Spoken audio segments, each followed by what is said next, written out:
You're listening to the Skeptics Guide to the Universe, your escape to reality.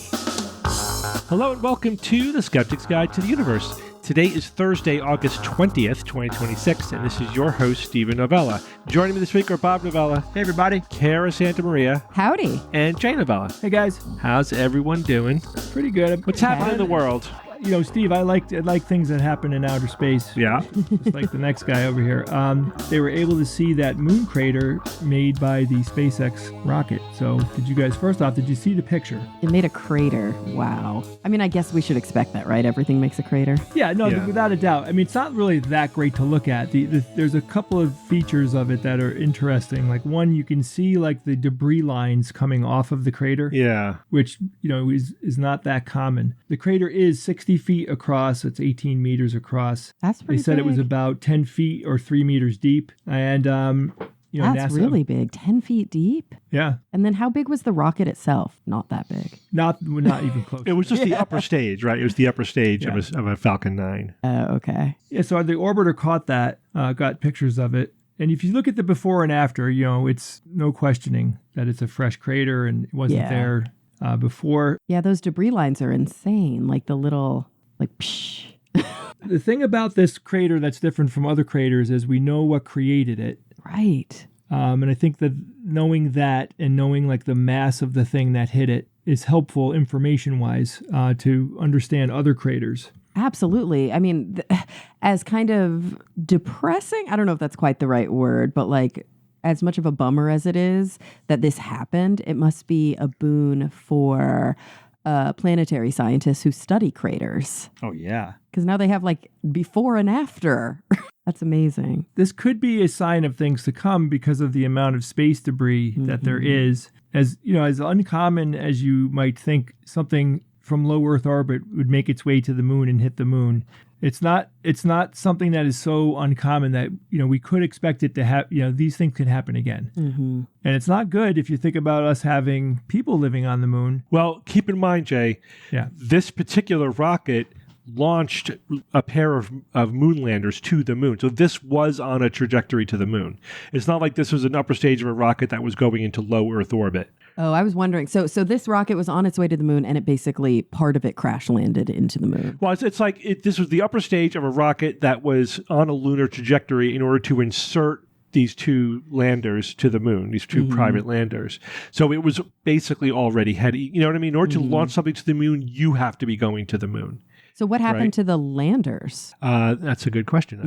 Like was it just like why did some of it crash into the moon? No. I mean, the landers did what they did. They did. Okay, they did. Okay. This was just the leftover debris that was sort of already heading to the moon. But that is the problem, though, right? Because there's going to be a lot of traffic to and from the moon. Mm-hmm.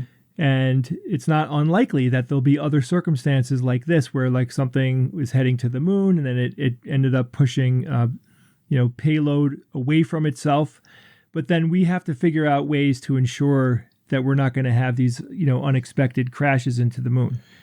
Mm-hmm. Okay, this upper stage of the Falcon 9, because it was going, 5,400 miles per hour, and there's, no atmosphere, basically, the metal just vaporized. I know it's not crazy, but it's crazy. It is crazy. Like you think, the impact alone, right? So the thing hits the surface of the moon, and the regolith, when it hit the regolith, it was going so fast that there are no significant pieces of metal left over. Yeah, they said there are probably some fragments and little pieces of debris that are embedded in the crater floor, but like most of the upper stage, the metal literally vaporized. It's aluminum and steel. It just turned into gas. Yeah. Yeah, think of that kinetic energy, man. That's a lot of kinetic energy. I know. Wow. I mean, I turn a lot of things into gas too, Kara, but right, very different circumstance. Very different process altogether. Yes. I mean, yeah, we'll learn a lot from this. And it was never intentional, right? The idea was that these things would land and that this would fly off into space, or was the idea that this was going to crash land? It was part of the calculus. They initially thought it would end up in like high Earth orbit, but in interactions with the Earth and the moon's gravity, they said there was also an unexpected solar activity altered its path to put it on an intersection course with the moon. They didn't say with confidence it's going to do this, right? Like that we need that assurance. We have to deal with extraordinary precision now because, again, we have tons of debris in Earth orbit that already makes it difficult for spacecraft to get in and out, which it's only going to get worse. We talked about this on the show with things that are planned. And then, again, there's going to be settlements on the moon. The U.S. isn't going to be the only country. Right. And even before there are people, because I do think that's pretty far off, we're going to have infrastructure. Yeah, there's no atmosphere. There's no atmosphere to protect. Yeah. Debris doesn't burn up in the atmosphere. It just hits the ground with full force. Yeah. Right.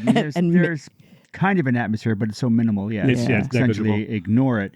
Lava tubes, baby. Put the people in the lava tubes. There you go. This is kind of interesting, though. So the lithium and sodium gas and all of that dust that got kicked up is analyzable by these different telescopes and orbiters.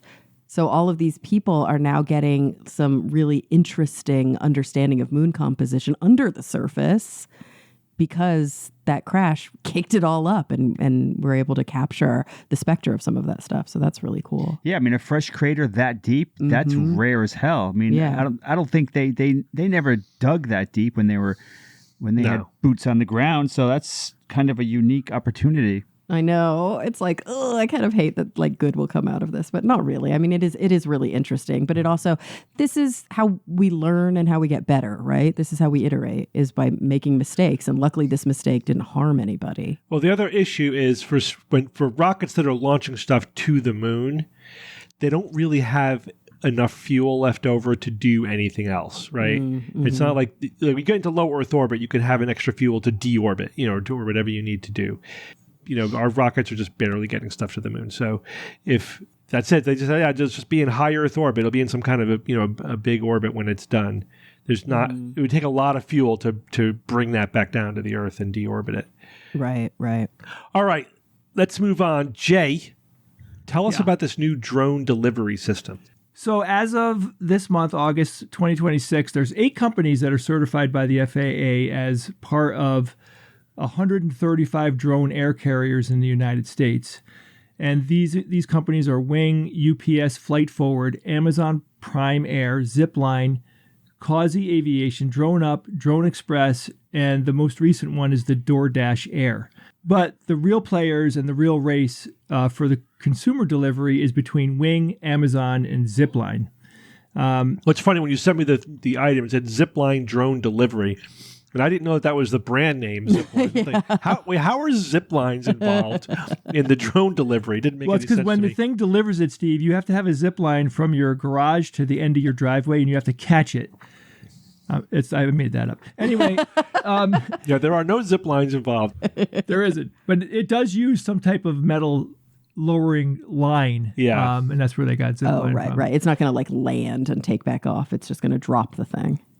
Well, Zipline actually, what it does is you have like a more substantial drone that's up in the air, and it lowers down like a little guy.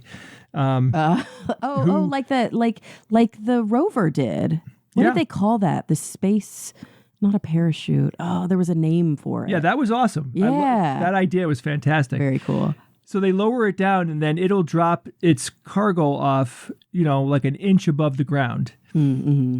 But that so is it's like more gentle than your typical delivery person. Yeah, I think the thing here is I don't know if this is the main reason why this company developed this, but they don't want their drones to get too close to the ground because people, you know what I mean? That always seemed to be the most vulnerable point of the whole idea, is that these drones are vulnerable to vandals, Yeah, people, if they can get a big one down, it's got a lot of expensive equipment on it. Which, I think the vast majority of people have no interest in. But, if it was, I'm making this up, but if 5% of them get damaged or stolen or whatever, that's not insignificant. Wing is owned by Alphabet, which is a Google company. They probably have the strongest path here to mass market residential delivery at this point. They've already completed more than, take a guess, how many deliveries have they completed? 20 million. Okay, Kara? 1,000. Bob? Graham's number. That's not even funny. It's 1 million. Wow. I know Steve was like 20 and it makes it sound like a little bit, but 1 million is a lot. That's a lot of completed deliveries. And they operate from more than 50 U.S. locations, which is a lot, right? So, you could roughly say one in every state. I don't know exactly where these locations are, but the idea here would be that there would have to be drone locations scattered everywhere, just like Amazon's processing buildings. But its biggest advantage is not the drone itself, but it's Walmart, right? Because Wing and Walmart plan to expand drone delivery to more than 270 Walmart locations next year in 2027. This could potentially reach about 40 million Americans. And instead of building, an entirely new distribution network, Wing is saying that they can use existing stores already stocked with products that are located close to customers. And that, of course, makes a ton of sense, right? Because if they can put their drone delivery system on the roof of these buildings, all they have to do is come up with a way to get the product up into the drone section, and they're good to go. So then there's Amazon. Prime Air developed more slowly than expected, and that Amazon originally hoped, but the company, now they're pushing it really hard. Like they're putting a lot of time and energy into getting this to a finish line. Amazon said that it plans to expand their drone delivery to nearly 500 U.S. cities by the end of 2026, right? We're not far off from that. It's, what is this, MK30 drone? That's their drone. It can carry packages weighing about 5 pounds. And the FAA filings are showing that Amazon's planning for as many as 1,000 flights per day from some of their delivery centers. So, not a massive start, but it's got to start somewhere. It looks like Amazon's going to win the geographic availability race because they already have all of these distribution centers everywhere. They have a massive infrastructure, and that gives them this incredible leg up on the other companies that are trying to get there. But the company that has the most interesting technology and the one that I think will have the most successful technology, I'd have to pick Zipline after reading in about the leaders here. Zipline, they've completed about 2.5 million commercial deliveries worldwide. They have a new Platform 2 system, right? Can carry up to 8 pounds. It has about a 10-mile service radius, which is actually pretty good. And, like I said before, like it handles the final delivery better than any of the other drones, which is that lowering of the product and it only drops an inch to the ground. That's all good. Like this, if it's delivering food, right? How far off the ground would you want a ham sandwich to fall? Like 1 inch is fine. 2 feet, questionable. 5 feet, forget it. Are there pickles on the ham sandwich? There'd have to be. What kind of bread are we talking about? Well, if it was up to me, Steve, it would be some type of artesian sourdough. No, it's got to be rye. You kidding me? What, are you crazy? You guys remember all of those competitions we had in like elementary school where you would try and build a balsa wood scaffold to drop an egg and it not break? This is really coming in handy now, huh? Yeah. We need to go back to that elementary technology. So Zipline's, the main drone stays about, it could be hundreds of feet up in the air, which gives plenty of distance to make it safe. Oh, that's actually good to hear because I don't know why I have this like dystopian fear of there just being like bzzz above our heads everywhere. And they also developed a much more quiet noise, right? The propeller noise is much, much more quiet, it's all physics, right? And it's not impossible. And then that smaller autonomous like delivery vehicle thing that descends down on a tether, it can maneuver itself too. And they're saying that it can maneuver to a very precise location. And I don't know if like everybody gets to pick what that location would be. Like I would be perfectly happy if it dropped it off somewhere towards the end of my driveway. I don't want it. Well, you have to have like a little drone delivery pad with like a mark on it to say drop the packages here. I would say no, but I mean, it'd be interesting if they do let you pick the drop-off location. But then you can't have the final say because some people might pick really strange locations. Yeah, I'm thinking about like, where I live, where the kind of urban density is really, really high. It would need to be precise because the difference between my door and my 2 next door neighbors' doors is just a few feet. Really? Oh yeah, like it's, I live in these like tall, skinny houses that are all right next to each other, and so depending on the market, the needs are going to be very, very different. So that's good that it's autonomous, because then it can sort of fly maybe into a porch area or something. Or drop it off on your deck. Right. I think it's really cool that they took into account, like, hey, we need to land this thing in a certain space. Obviously, that comes into play, and it was smart that they designed the whole thing around that premise. The question is, why aren't millions of drones already doing it? Like, what's the holdup? And there are some legitimate obstacles I wasn't aware of. Yeah, my one of my best friends in the whole world, her partner has a startup company, a startup drone delivery company. And so I see firsthand the difficulty. Like, it sounds technologically easy, but it is not. Yeah, they're saying like regulations are a big problem here, because there are existing regulations and they were created before the idea of drones. Oh, and right? also probably we need new regulations for drones. Yeah, they will. It's all coming. You know how it's all like that first paving, like this is the first time all of these bridges are going to be crossed. So there's something called Beyond Visual Line of Sight, BVLOS. They always have to do that. And what that means is companies can receive an FAA exemption and waivers, but the United States, hasn't finalized their national regulatory framework for things that are going to deliver. Like, the Beyond Visual Line of Sight idea here is that the drone is dropping something off, and it could be a very complicated mix of events. It's not super obvious how things are going to play out, right? Because there could be a fence, and they have to take into account all of these little snags and edge cases that could make this complicated. But they're working on it. The FAA is definitely engaged here. They're proposing some new rules, which will all be worked out. You know how this works. It could take years, but there's all these considerations that have to have answers. Then they have air traffic is a problem. So let's say a few hundred drones are flying over a city. That's not a big deal. But if you have tens of thousands that are being operated by Amazon, Wing, Zipline, DoorDash, they need an automated traffic management system. This can't be like people sitting in towers looking at drones, because it absolutely won't work that way. It has to be managed by software. And the FAA is developing something called Unmanned Aircraft System Traffic Management, UTM, and it would allow the drone operators to have like coordinated routes and avoid conflicts with other air traffic and each other, because it could become a mess. And that right there, that visual for me, Kara, like that's where I'm like, imagine you're in a city. We live near New York City, so I'll pick New York City as my sample. You're in New York City, and you look up, and there's just hundreds of drones in your view at any given moment. I know. It's I think we get used, things become normalized.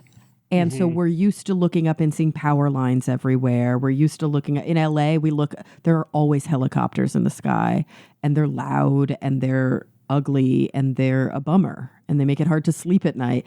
And I think, I do think we will just adjust to this, which is so sad, because I want to have a pretty sky when I look up. Of course. What's interesting when we get like the introduction of a technology like this that is going to have a massive impact, a new culture evolves around it, right? Mm-hmm. Like when cell phones became a thing, no one can predict all of the impacts it's going to have on personal interactions and the way we live our lives, and there's knock-on effects that are hard to anticipate. And I think this will be the same. Yeah. They just have to some extent, they just have to do it and see what happens. It's like to see like how much of a distraction is it going to be? How much of a menace? How much vandalism is there going to be? Or is somebody going to figure out some other thing to do? Like the development of porch pirates developing out of the massive home delivery system that we have now, right? Yeah, like some sort of technology, like a police scanner, but that tracks like drone delivery. So the second it gets dropped off, they just snatch it up. Yeah. I could definitely see that. I can also see people building like a place on the roof that they can gain access. Like, like right now, it's really a big pain in the butt for me to get into my attic. Like, it sucks. But, maybe there in the future, you'll be like, look, I have to have a receptacle on my roof, which means you got to that would be easy for me. Yeah, because I have a functional roof. It's part of the build, so I could just go up there. Nobody could access it. But, I would hope that just like we have laws around construction noise, I would hope that we would have laws around the pollution, quote unquote, visual. It's all zoning. Auditory. Yeah, but like around drone delivery. Like, you know what would be lovely is if drones could only deliver packages in the early hours of the evening when the sun was set, so it wasn't blocking our view of the sky yet, but it wasn't so late that the noise is a nuisance. Like, I would love there to be a window. And that's the cool thing I think about this stuff being autonomous and not relying on individual labor the way that deliveries are now, is right now you look and there's Amazon trucks everywhere, right? There's Amazon people walking around every block of my city at any given time. You see Amazon delivery people. You could probably coordinate an effort where deliveries were in a smaller window if it was all calculated, right? Yeah, I mean, personal preferences to me is interesting because are they going to allow you to say like, hey, from 2 to 3 in the afternoon or whatever, like, you know you're going to be home. A lot of people are at work. Could you opt to have it dropped off at work?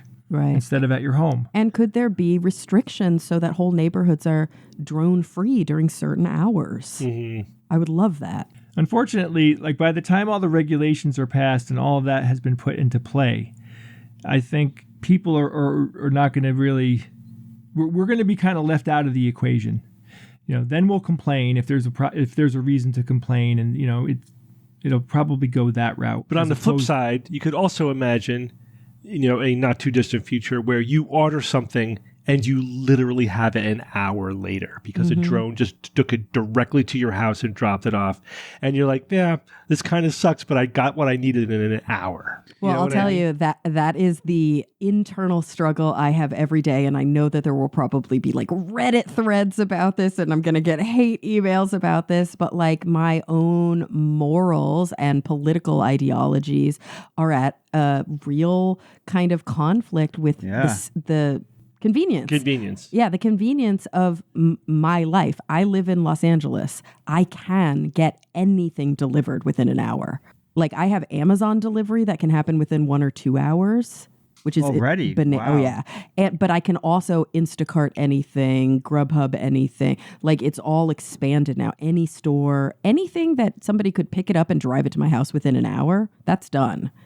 Yeah. And now you're right. We could get it from a warehouse that's a little bit farther away.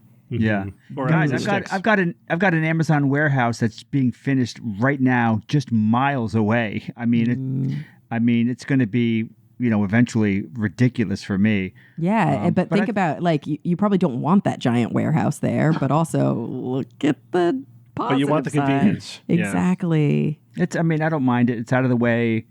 I never would drive near it. Yeah, but see, that's the thing. Cool. It's out of the way for you, but there will always be that sort of NIMBY attitude that we have to be careful about, which is like, I want all the things that come from it, but put it in somebody else's backyard. Well, I mean, it's near the top of a hill. There you go. It's got a low profile, but you can see it on Route 8. But I don't think it's really in anybody's backyard necessarily. You know, to an extent where it's an eyesore. I'm not certain. I haven't gotten close to it yet. I mean, but that's why they're talking about putting data centers in space. You know, not the only reason, but it's for that reason. Geez. Yeah. Yeah, one more thing. There's lots of things I could have talked about here. There's more limitations and considerations, but there's one thing I thought was interesting. So do drone deliveries actually save any money anywhere? And, you know, the industry has researched this, and they've estimated that costs could eventually fall towards $2 per delivery. That's a projection, but that's, you know, it's probably within the range of where it would go to. You know, a lot of the companies that are doing this haven't demonstrated any kind of, you know, what the economics would be at a massive scale. You know, but what would you be willing to pay? Is it worth $2? Sure. That's not that big of a deal. But would you pay $10, particularly if you bought something that was worth $20? You know what I mean? I don't think I would do that. One cool thing they're saying is that, you know, pharmacies could send medications immediately. Eventually, like when these services are you could, like a company could purchase like a have a contract with a drone company, like a hardware store. You know, they're not going to have their own drone system, but they could use a third party company to do it. I have a mixed feeling about this. Me too. I think it's going to be one of those things where we won't know what it looks like and feels like until it happens, and then a lot of people won't like it, and some people won't care. Yeah, I think it is kind of inevitable.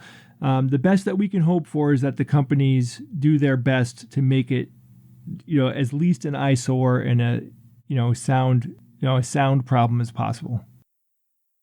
All right, thanks, Jay. Guys, this is a very interesting topic. Human taxonomy. How do we classify all of the let's say the recent human ancestors, the last 4 to 5 million years? We have Australopithecines, Paranthropus, Homo. We have a lot of different Homo species now. And the evolutionary picture for humans, human relatives, human ancestors over the last few million years has become really complicated. But we also are still missing a lot of pieces to the puzzle. So I saw this article by a paleontologist, Ian Towle. The name of the paper is Clades, Grades, and the Genus Problem, a Case for Revising Hominin Taxonomy.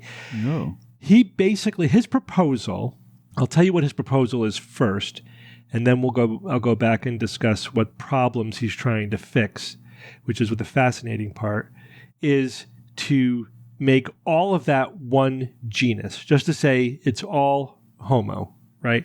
So there'd be no more Australopithecus, there'd be no more Paranthropus, it would just be Homo afarensis instead of Australopithecus afarensis. What's your immediate reaction to that?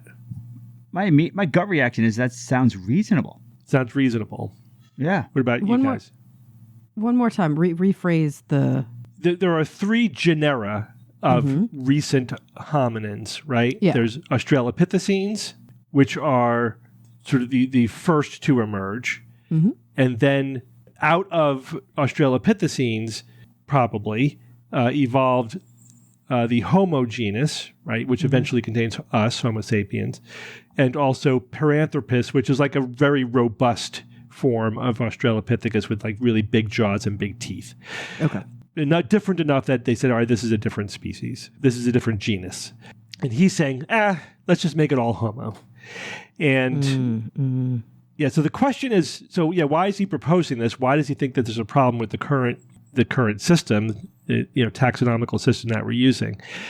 So this is the deeper question. The deeper question is, well, what is the system? How do we break up all of the human ancestors into different taxonomic groups? Is it all morphology? Because there's no genetic information, really. Yeah, that's the interesting thing, too. Like, it's a bigger question of how do we do any taxonomy? Yeah. Because my guess is that extant species...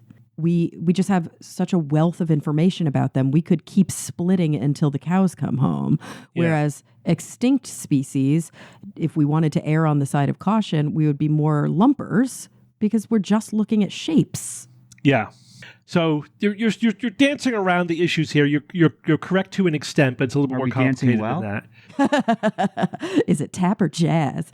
So first of all, there's no objective answer to this, right? I mean, with any categorization system, you can choose what criteria you want to use in order to break up your categories, and you could choose how much lumping and splitting that you do, right? There's no like, this is the one true scientific way to do it, and no, it's like we just make choices.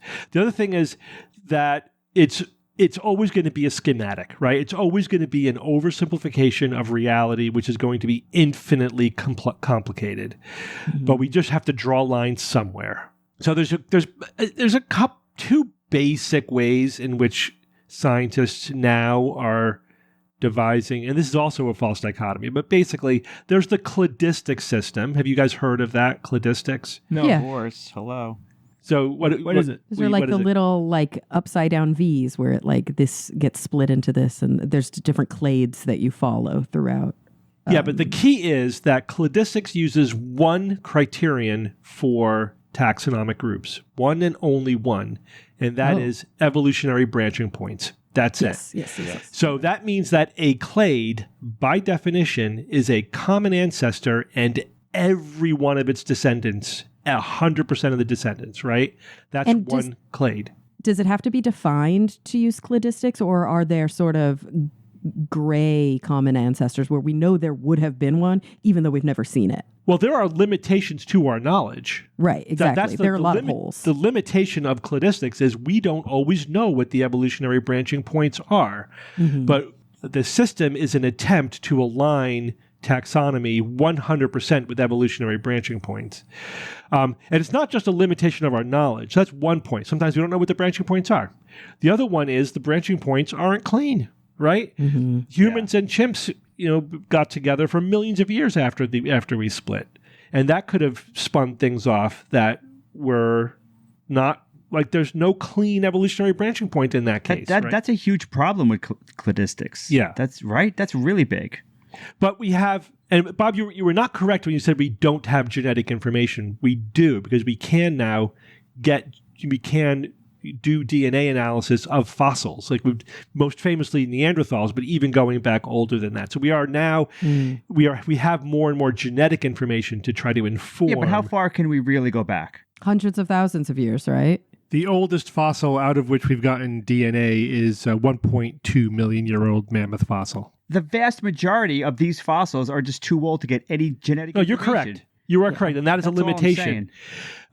The other issue with any system is that there is no objective cutoff for, like, what's a species versus a genus versus a family versus an order, right?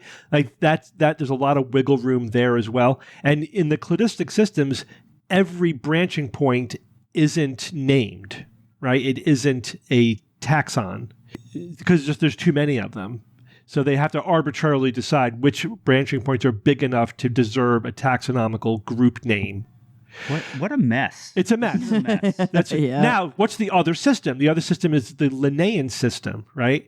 And the Linnaean system uses whatever it wants to use to make its taxonomical designations. It does use, and it can use, evolutionary branching points, and it tries to have what we call monophyletic groups. Monophyletic means an ancestor and all of its descendants, right? That's one, it's a clade.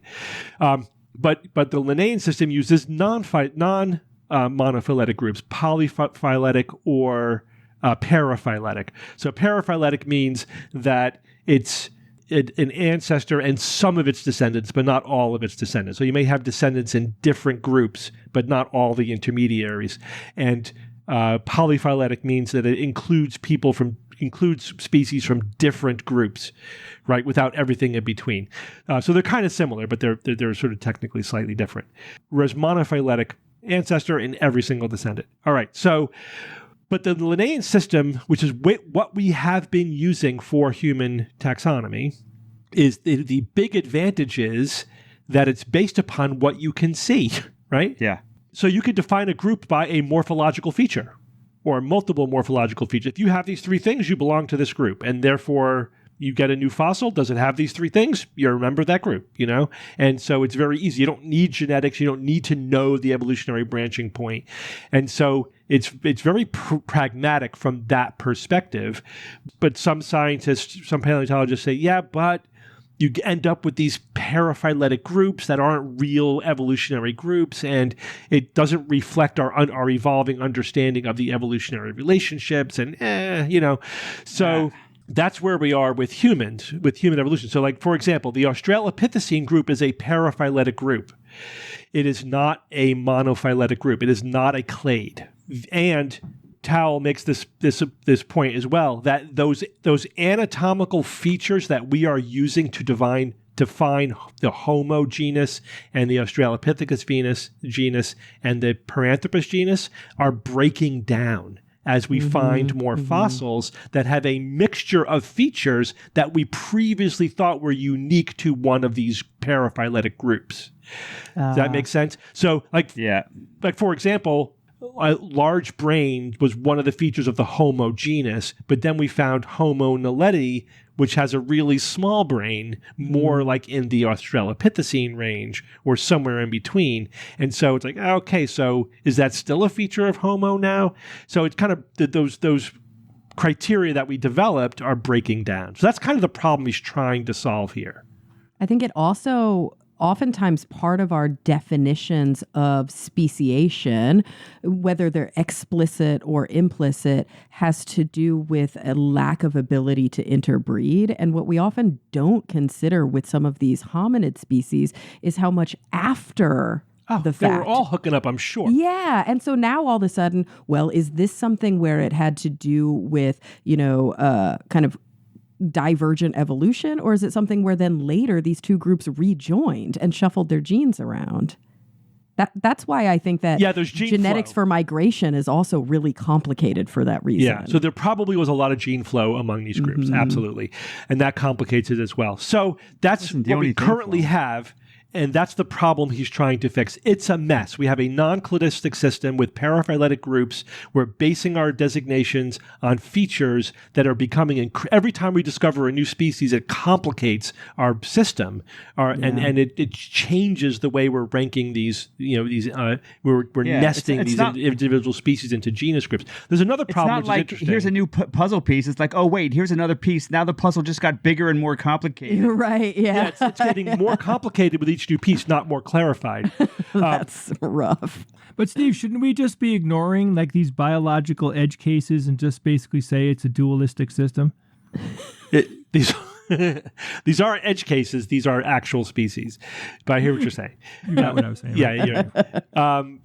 You're right. So how do we? So his proposed fix is say, listen, we should stop pretending that we know how these things shake out at the genus level.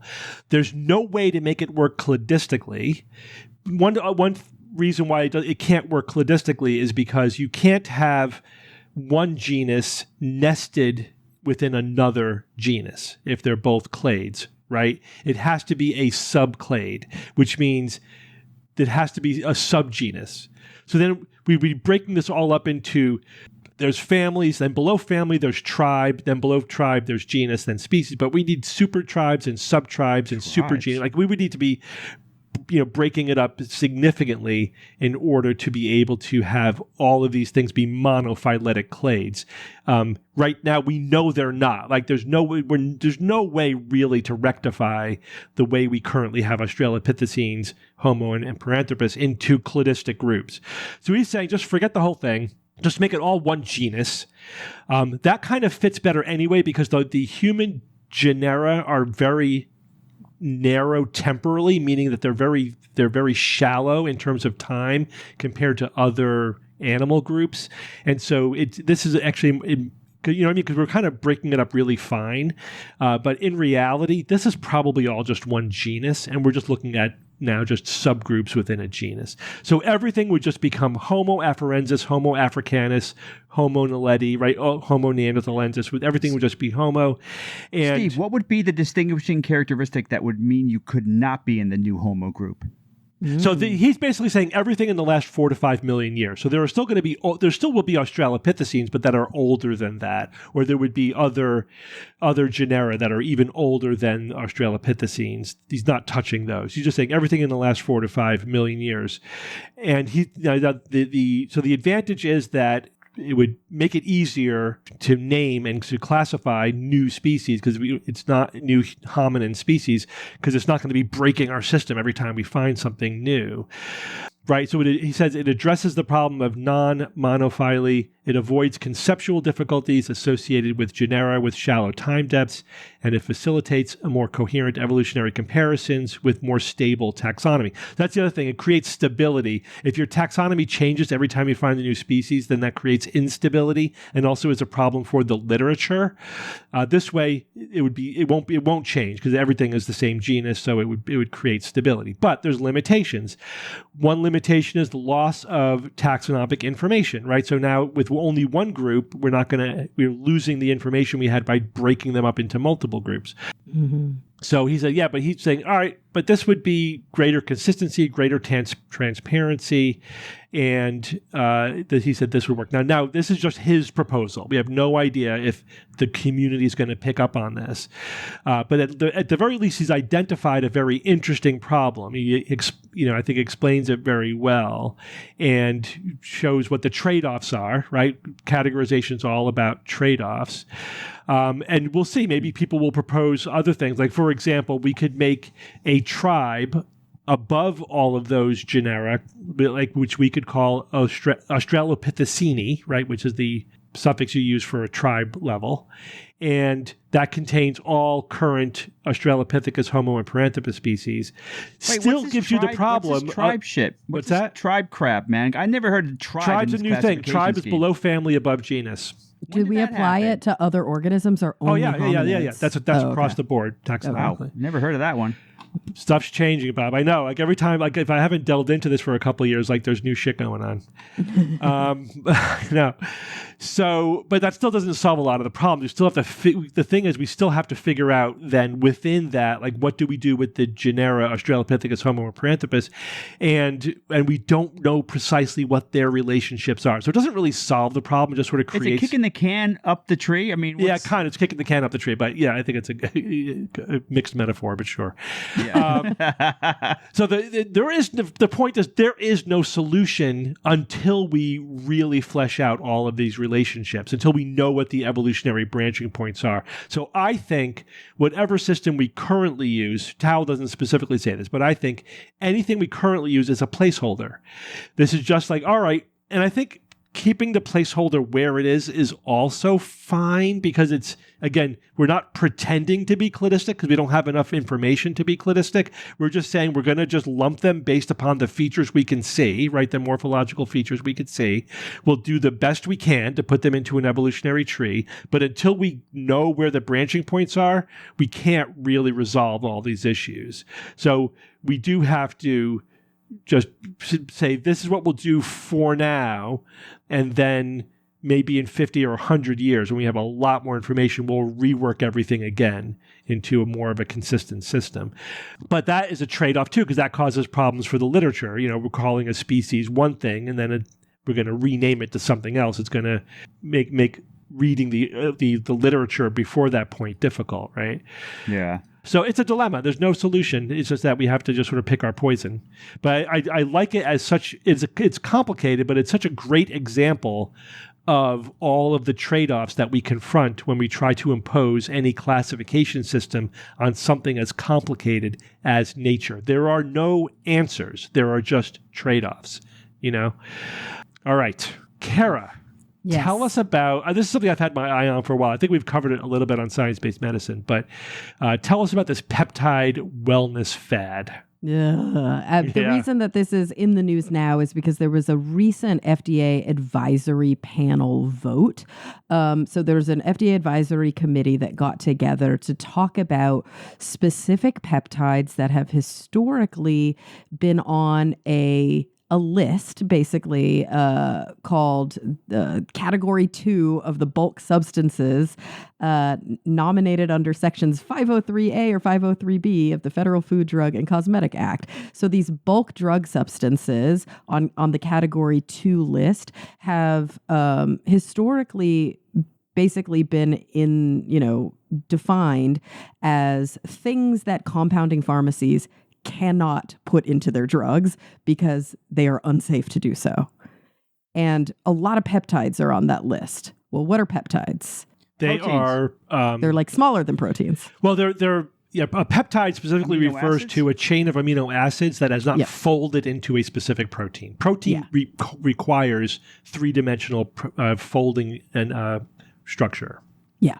It's like by a definition. protoprotein. Yeah. Yeah, but sometimes they never become proteins. You know what I mean? They're just they're bigger than individual amino acids. They're smaller and less complex than most proteins. And so they're chains of amino acids basically, but then they don't have like the coils and the sheets and all of those kinds of things. Why haven't they folded though? They didn't need to, I guess. Because I mean, Or they're my too understanding small. is that the amino acids link together, and then it folds naturally in a super complex way that's almost impossible to predict. Well, and I think part of it may be because of the length.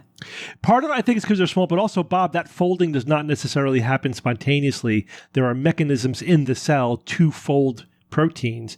And so if you're making it in a lab and it's just in a dish, it may not fold spontaneously. Yeah, but we have peptides all throughout our body too. So what I'm seeing, I do think that's an interesting question, Bob. What I'm seeing, just as a short, swift answer, is that because peptides are usually 20 to 30 units only of amino acids, they're just not stable enough.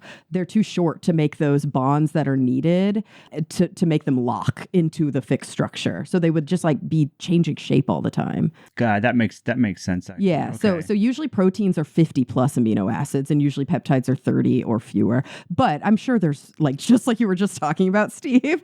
I'm sure there's a ton of exceptions to that rule. But so peptides are naturally occurring in our bodies all the time. Peptides can also be made in a lab, as you mentioned.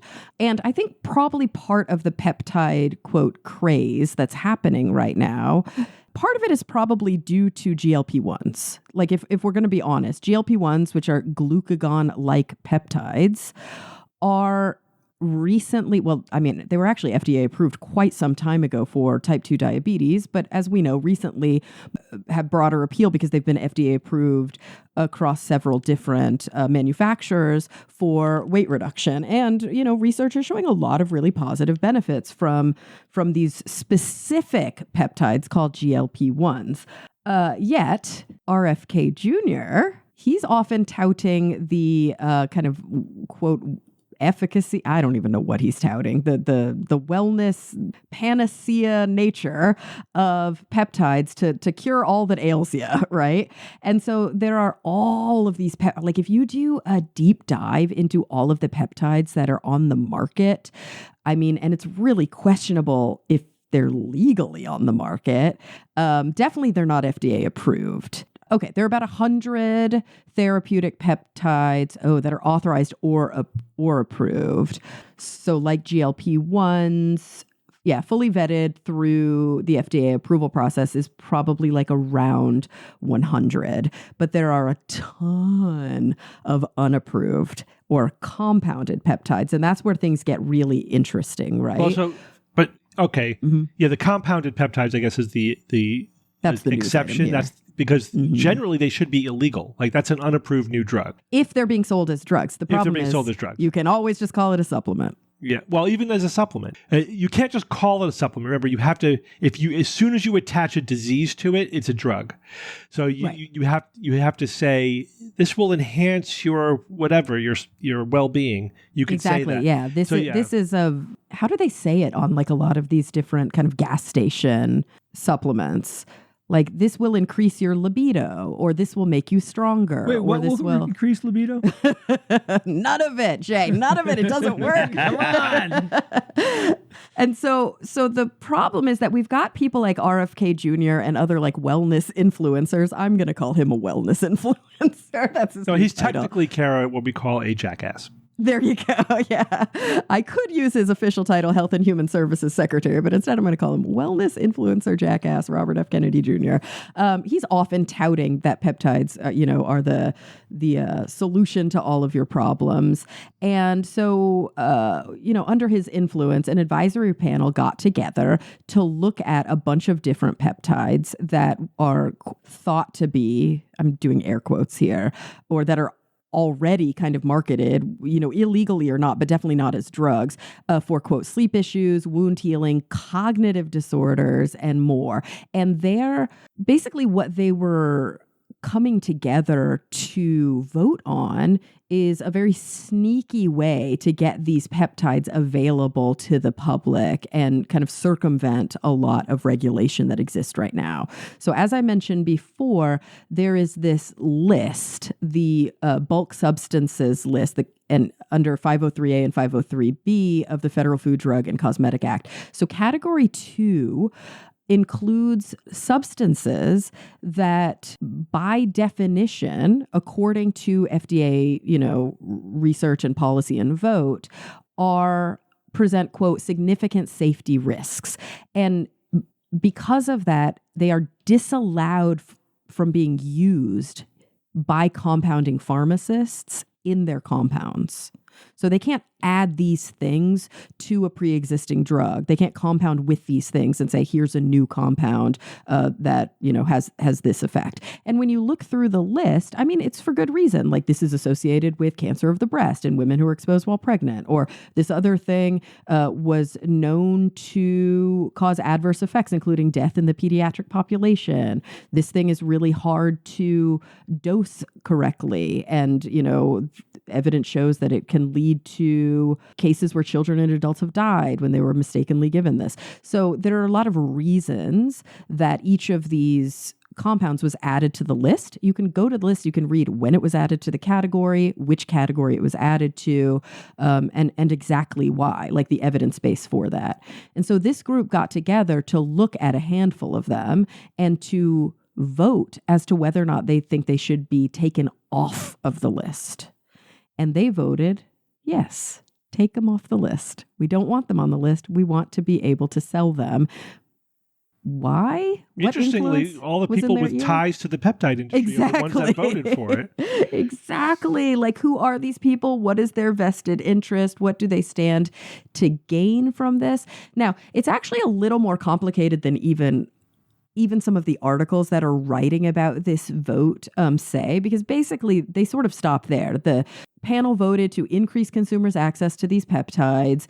And because of that, even though they're not FDA approved, they voted to increase access by taking them off that list. And because of that, everything's going to go to shit. But ultimately, we still don't know what's going to happen after that vote. That vote in and of itself does not legalize them, and it also doesn't take them off the list.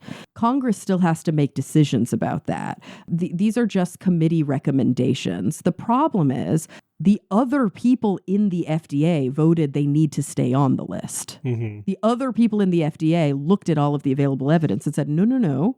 There's not enough scientific evidence here to say that we should take these off the list. But the, quote, advisory panel that was put together by RFK Jr. said otherwise. Which now explicitly included people from the industry. 100%. Yeah. And so it's like, now what is going to happen? Well, I think we can all kind of guess. So here's a quote that I think is important. I was looking up some position statements from organizations that are evidence-based. So here's the Institute for Safe Medication Practices, who said, "We are concerned that the April 2026 change in the safety classification of wellness peptides was not accompanied by or the result of new scientific evidence. Public communications regarding these peptides must clearly articulate that the new classification was triggered by a policy change and is not a safety endorsement validated by clinical evidence." So basically, these 12 peptides that were removed from category 2 have not undergone adequate clinical evaluation for the indications for which they're marketed. All of the commercial use that is happening right now is based on preclinical data. It's based on conference abstracts. It's based on rationales that are not linked to any peer-reviewed evidence.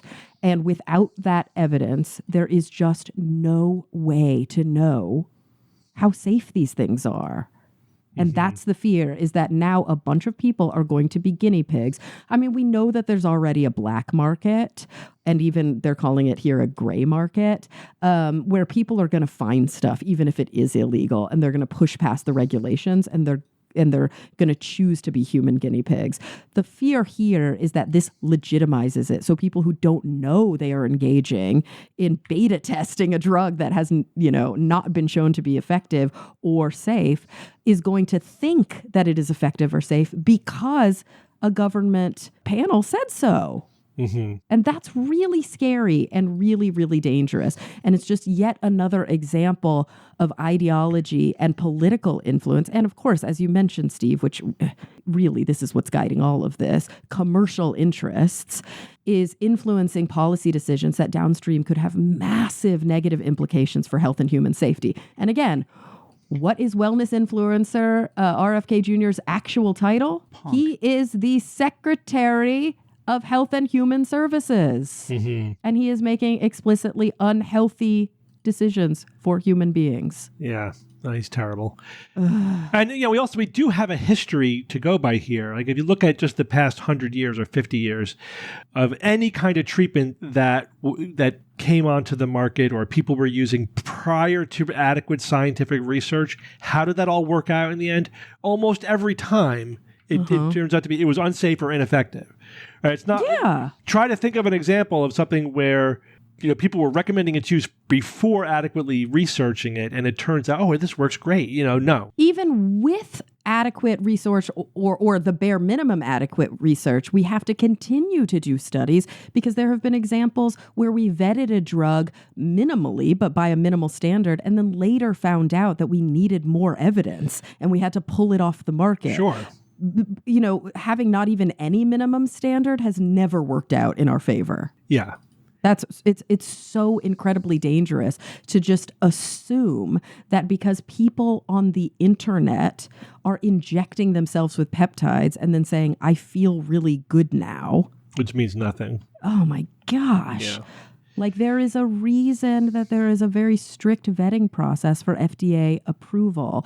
And let's be clear again, these aren't just random peptides. These are peptides that were already on a list that had legitimate evidence supporting their non-use. Yeah, these were on a list of dangerous peptides that they have then removed from that list because of, industry ties, ideological reasons, XYZ.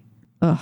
So scary. I am so concerned, especially with the rise of all of these consumer drug companies that are really skirting a lot of these regulations. When GLP-1s first came out, look at all of the kind of secondary market companies who said, oh, you can't afford it from the actual drug company who did all the studies on that compound.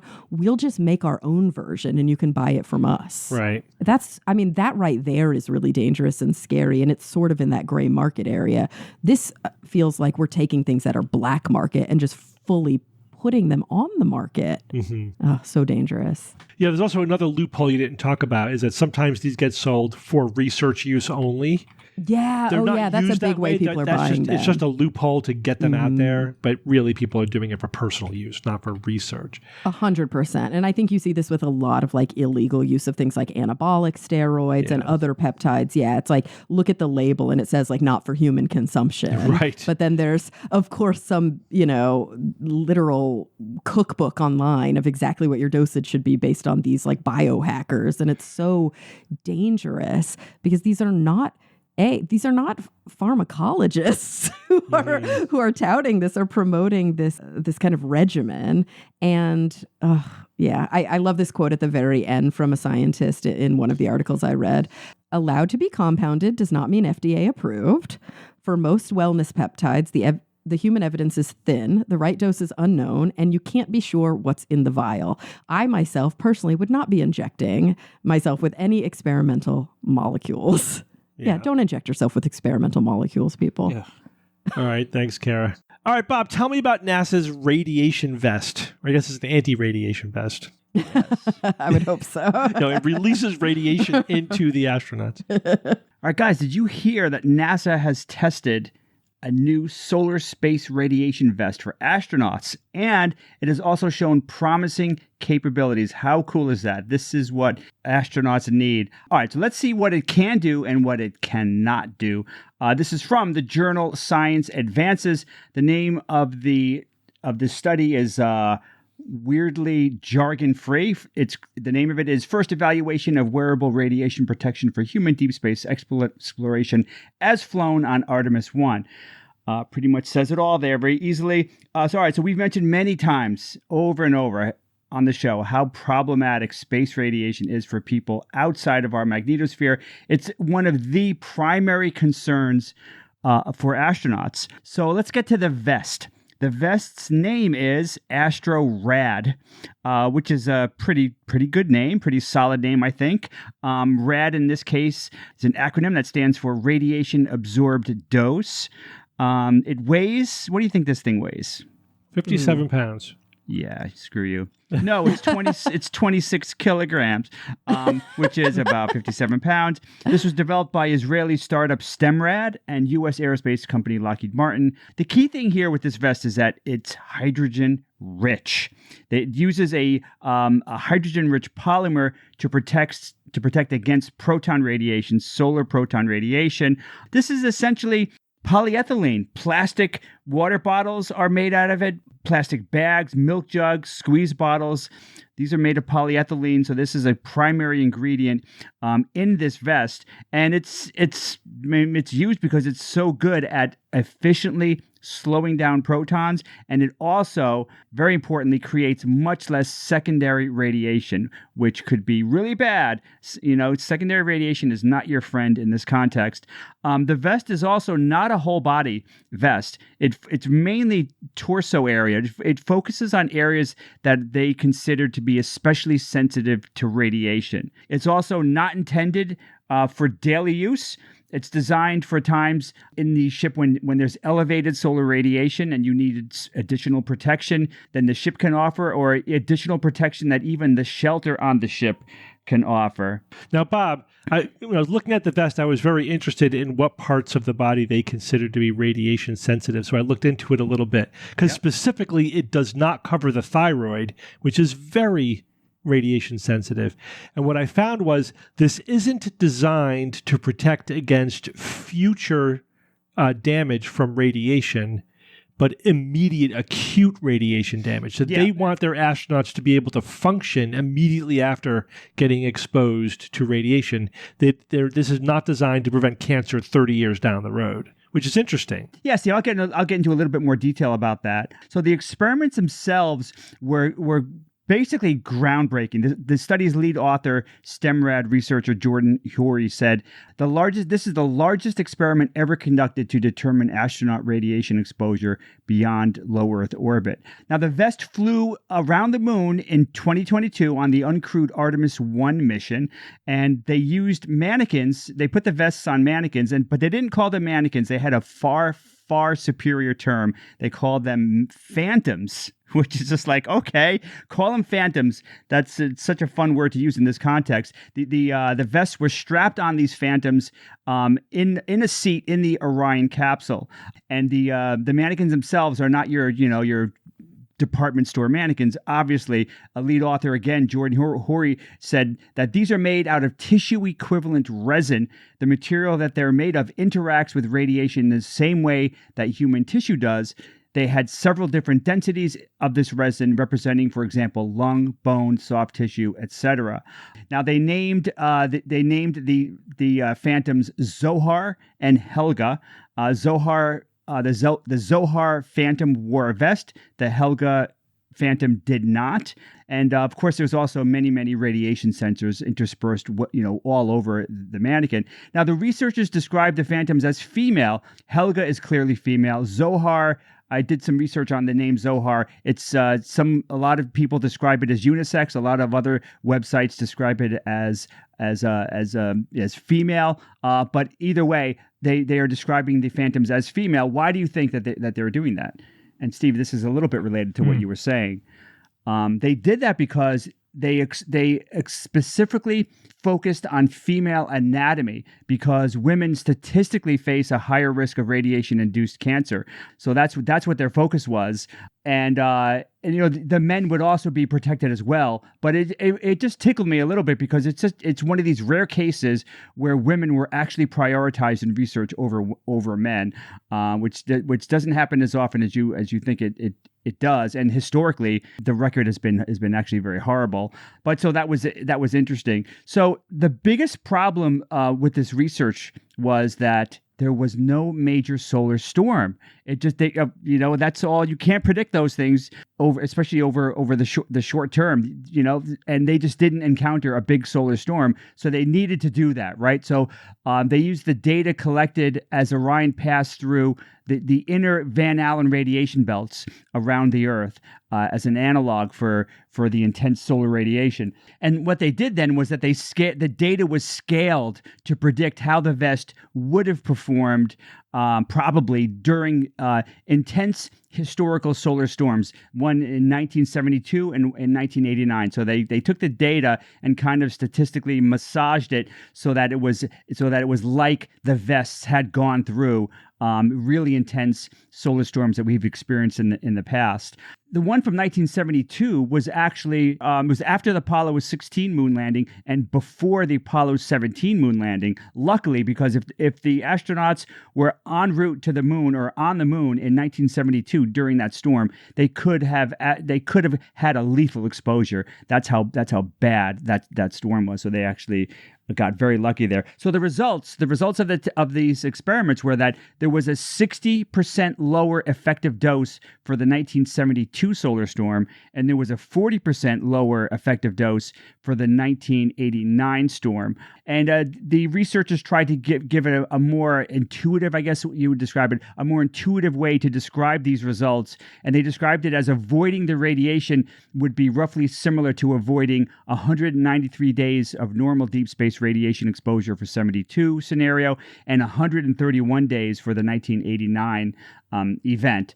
Now remember, this is kind of important. These vests had not been exposed to severe solar storms like this. These results are really just like an extrapolation. It's reasonable, but they were not exposed to these storms, so they don't know precisely how they would have reacted. So why do you guys think there's a difference? Why did the vest offer less protection from the 89 solar storm than the 72 storm? It was more intense. So it only blocks a certain amount. Like, is it upper limit to what it blocks? There's no upper limit, but it was mainly just intensity. 1972 was less energetic than 89, and if it's more energetic, then the vest is just less of a shield. Yeah. And this leads directly to the radiation elephant in this room. And I hope this thought occurred to some people. What about galactic cosmic rays? I mean, this vest has optimized and made for solar radiation from the sun. And it was not made, and it actually is not effective hardly at all for galactic cosmic rays. And that's because galactic cosmic rays are much higher energy protons than solar radiation protons. And also galactic cosmic rays also have extremely energetic heavy nuclei like carbon. And it's really dramatic. Solar protons have energies from tens to hundreds of mega electron volts. Galactic cosmic ray particles are hundreds of mega electron volts to giga electron volt levels per nucleon. So it's much more energetic, hundreds of times. I mean, these galactic cosmic rays would fly right through that vest and laugh at it. It's really no help at all. And you can't just say, well, let's just make thicker vests, because the more shielding you have for galactic cosmic rays, the greater the potential for this deadly secondary radiation. So it's not an easy problem to solve at all. But it just does nothing for the galactic radiation. Right, they're just too powerful. They're just too powerful. So then my question to you guys now is this then. So if this does not help at all for galactic cosmic rays, what help is this vest, if it's only helping with solar radiation? What do you think? Why even care? Isn't that still amazingly helpful? Because a solar storm could be deadly. Right. That's the key. A solar storm can quickly throw a huge amount of relatively lower energy protons at astronauts over hours or even days. So this is perfect for the vest to potentially make a major difference. Just put on this vest for however long you need, hours or days, and you could make a huge difference here. Galactic cosmic rays, on the other hand, are more like a persistent drizzle of these ridiculously energetic atomic cannonballs, essentially, right? So the persistent drizzle, though, builds up over time. So it could dramatically or even catastrophically raise your odds of cancer, cardiovascular damage, even neurological effects over time.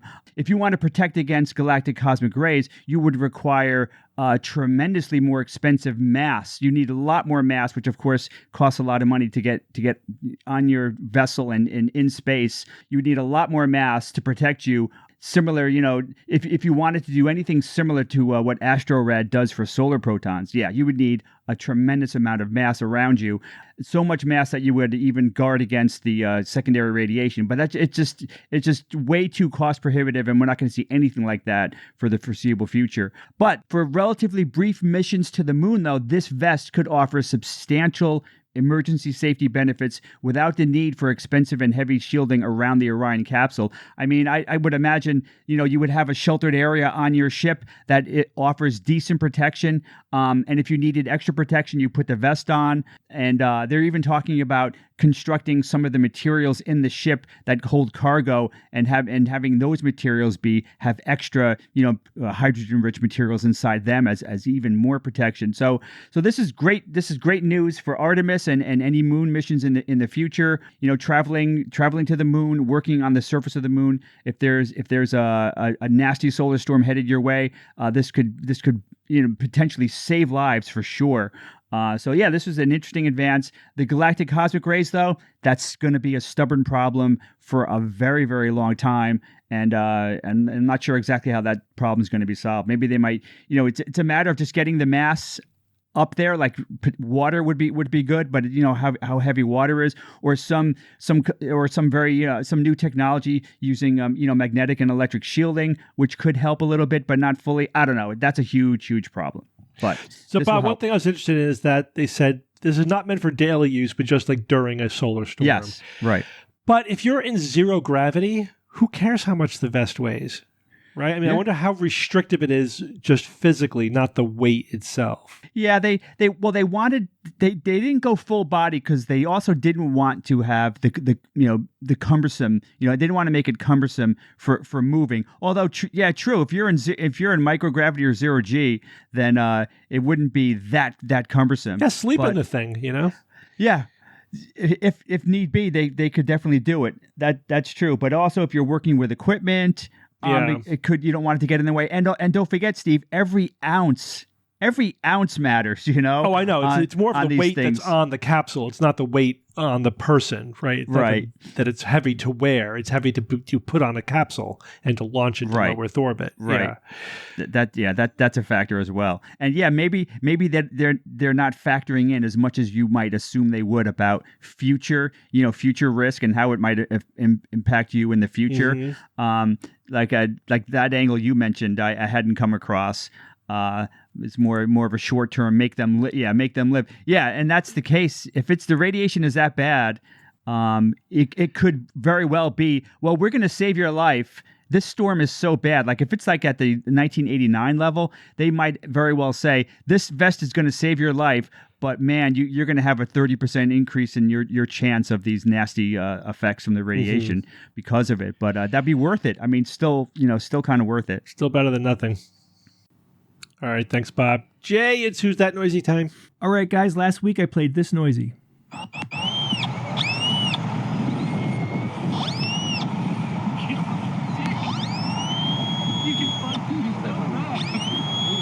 Maybe it's that rock right there. You're getting too close to the ground. Just told me if you scrape, it's an automatic failure. Yeah. So many people guessed some type of dentistry. Oh, yeah. It has a drill-like sound or an animal-like sound. Sound like a whale. It's either a harmed animal or a drill. Yeah, so if you guess that, it's actually not a horrible guess. The only thing that to me would have told you it wasn't it was like an outside kind of ambience, and then there were multiple male voices talking, which to me is kind of like not happen. Dentistry doesn't happen in that environment. So Visto Tutti, the guy that was not well enough to come to the conference, but is well now. He's okay not now. Real. He doesn't exist. Yeah. I know we don't. There is no real way of knowing Kara. Like I thought that we were going to be able to suss him out at the conference, but he's still a mysterious man. He wrote in and said that he goes, "This is a hard one. I'll need to break it down, reason through." So he says, in the noisy, I can sense Kara disapproving amount of freaking sea mammals vibe. But listening again, the longer tones sound electronic. The guys talking speak English and seem to be searching for something in water. Then he says, I'm guessing that these guys are doing some electrofishing, trying to stun a certain species of sea creatures for study or for lunch.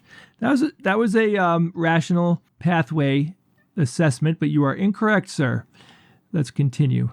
Sean Bob Kelly wrote in and said, I'm from Alaska, and I think it's a whistle pig, or also known as a marmot in the rocks.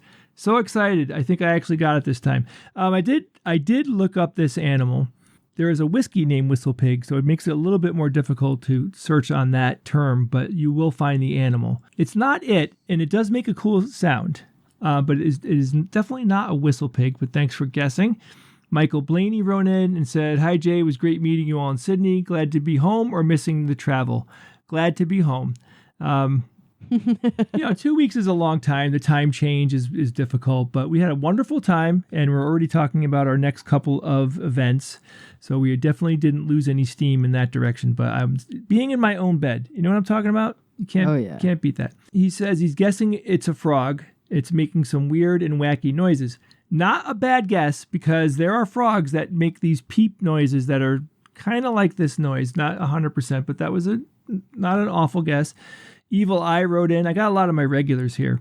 Evil Eye says, I'm just going to guess zebra. I know they don't sound like horses or donkeys.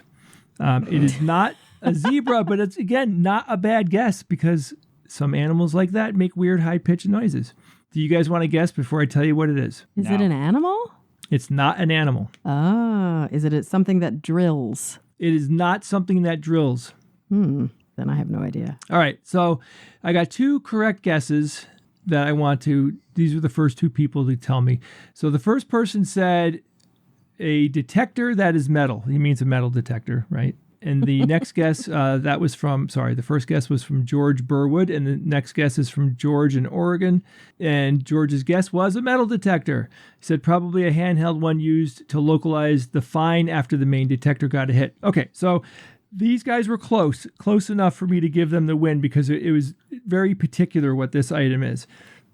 This item is called a mine hound, and it's an advanced handheld dual sensor detector used by military and humanitarian teams to find landmines, unexploded ordnance, and hidden improvised explosive devices, IEDs. You know what IEDs are. Yeah. So the person who sent this to me, his name is Evan H., and he said that he used to use it. He used one of these devices in southern Afghanistan 2011, 2012 in the U.S. Army. The enemy in that area would routinely plant improvised explosive devices. These are the IEDs. They had pressure plate triggers. Someone would just simply step on the plate, activating it, and bad things would happen. And let me see here. He says, due to the risk of these IEDs, we were obviously deeply interested in avoiding them. The best tool we had was the Minehound. So it is a ground penetrating radar. Very cool. I'll play it very briefly again, just so you can hear.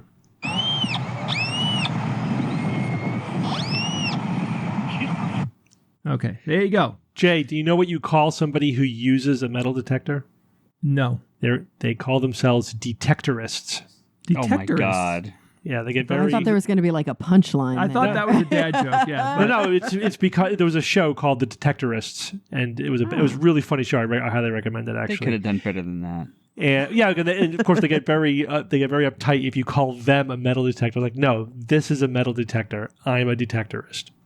Got it. Don't want to step on those toes. My God. Oh my God. Hobbyists? Forget about it. All right, guys, I got a new noisy for you this week. This one was sent in by a listener named Stephen Gluff, and here it is. Oh, this one, I got to give you the annoying sound warning. It's a little high-pitched, and it isn't a fantastic recording, but it's interesting. Take a listen.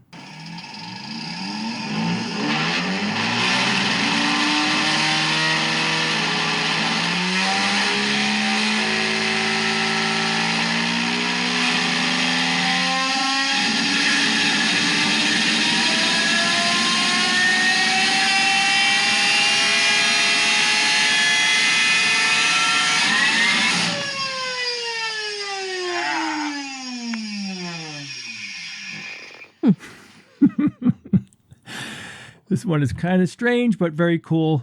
If you think you know what this week's noisy is, or you heard something interesting that you think I should play on the show, email me at wtn@theskepticsguide.org. Steve, we're going to be at DragonCon. We are.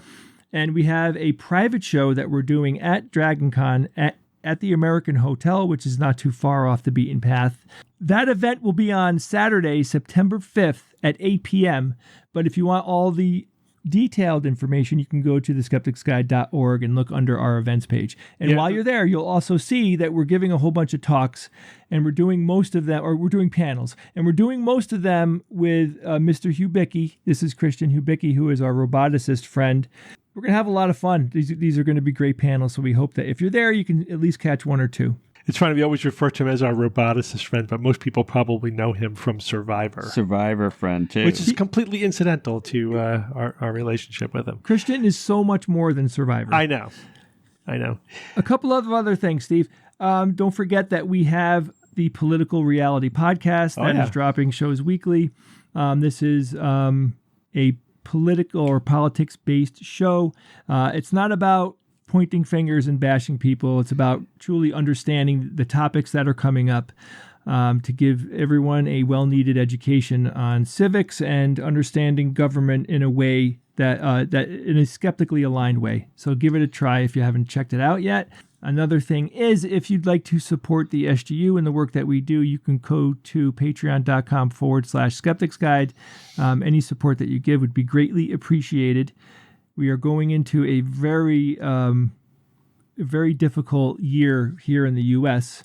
With all the political insanity going on, and we are here to help push back on the irrational thinking and misinformation that is happening, and it's happening bigly. Bigly. All right. Thank you, Jay. A few questions. First one comes from Graham, who writes, I was disappointed to Kara's offhand comment that made out that model railroaders are all autistic. It was shocking of her to disparage a fabulous hobby. I get the point that she was trying to make, but I found it insulting at the least. I have been in the hobby for over 60 years, and playing with trains in the basement is not a sign of mental issues. I am not saying there are not some strange people in the hobby, but by and large, we are as sane, if not more so, than average. Having a hobby, any hobby, is a great stress reliever. It could be said that anyone who has as their hobby to constantly chase down pseudosciences might be a little bit strange, too. Model railroading has always had a poor outlook by people as boys playing with their toys, whereas no one seems to think someone who plays with little squares of paper philately is strange. Obviously, Kara has never been around a true model railroad as compared to toy trains, as there is a huge difference. Maybe in the future, think about comments like this before uttering them. Wow. What's philately? That's like stamp collecting. Oh, Yeah. Well, that I would have made the same comment about stamp collecting. Yeah, it could have absolutely applied to that. So I wrote back to Graham. Clearly we touched a nerve here, but, Kara said nothing of the things that he's accusing her of saying. Right, Kara? So first of all, this is just a point of logic, and this comes up quite a bit, saying that even if you said all autistic people like to play with model trains, that's not the same thing as saying all people who are model railroaders are autistic, right? Those just logically doesn't follow. But of course, you didn't even say that. I didn't say either of those things. You just said that as an example, if you had a relative who spends all day in the basement, playing with his model trains, a generation ago, they would not have had the diagnosis. Would not have come down with a diagnosis. Mm-hmm. Whereas today, it's very likely that they may be diagnosed as being autistic. And I also did say, what's the joke? I did say that at the beginning, right? I said, what's the joke? Like Grandpa, who spent all day in the basement with his model train. No, that wasn't autism. That was, Grandpa was just unique or whatever. That was just Grandpa. Yeah, that was just Grandpa, because 50 years ago, he wouldn't have had a diagnosis. Now, of course, not everybody who spends all day in the basement playing with their trains is autistic. But I think the larger point here, which is even more important, is I hear you, Graham, that you feel insulted by my words, and I obviously did not want to insult you, but I think it's also important to think about the words that you used and how insulting they may be towards people with autism. Autism is not a mental deficiency, or what was the phrasing he used? He said, a mental disorder, or he likened it to not being sane. Right, exactly. Like, no, this is neurodivergence. Yeah. It's a different way of, processing. It's largely a different brain, and because of those differences in the brain, it has lots of downstream effects. And also, there's not one way to be autistic. Yeah. So part of the problem is that the term autistic is, I think, too broad a diagnosis now. It is. And there is some pushback against is the spectrum so broad that the term itself now is confusing? But clearly you were talking about what previously would have been called Asperger's, or is now called level 1 autism, somebody who's highly functioning, who's just neurodivergent. And one of the things that people with this type of neurodivergence have is they like to spend lots of time alone engaged in detailed hobbies. It's part of the diagnostic criteria. It's called fixed interests. Totally. And it could be, and choose any of 100 hobbies. And they're also saying somebody like this who's like on the autistic spectrum is more likely to end up as an engineer. Doesn't mean that all engineers are autistic. But anyway, it's not disparaging. That's the thing. It's not disparaging at all. It's not a mental problem. It is not it doesn't say anything negative about your quote unquote sanity. It's just neurodivergent. So that's the big thing I really wanted to emphasize here, is that it wasn't disparaging. Even the limited point you were making, which is not the bigger point he accused you of making, itself is either way, it's not disparaging. That in fact, Graham was being disparaging by conflating autism with a mental disorder. Yeah, with an insult or something. Yeah. I mean, we shouldn't even have to say this, but obviously, I'm a psychologist. I work with individuals on the autism spectrum all the time. We have autistic people in our friend circles, in our family. Hey, I'm probably celebrate. a little bit on the spectrum myself. I mean, not diagnosable, but I'm like... There you go. We celebrate this as just a different way of existing in the world. Yeah. And even the word different, it's it's a spectrum. We know that too. Right. Yeah. I think neurodivergence is a good term. That kind of covers it. Okay. This one's fascinating. The next one comes from Christopher. This was in the Patreon comments for this episode. He writes, regarding Steve's off-the-cuff comment about Bald's leech book and leeches, here's a good what's the word for you. The word leech in leech book has nothing to do with the animal. It is a modernized form of the Old English leechbach, Laece-BOC, in which leech means physician or healer.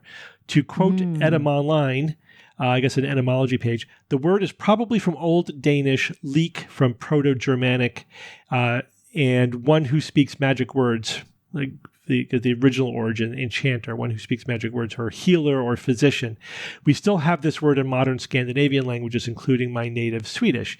In the English-speaking word, calling a doctor a leech comes from this sense. However, it has become confused with the animal leech. Again, quoting Edam Online, the form merged with leech in Middle English, apparently by folk etymology. Doctors in old times... Now this is him speaking. Doctors in old times did use leeches, though.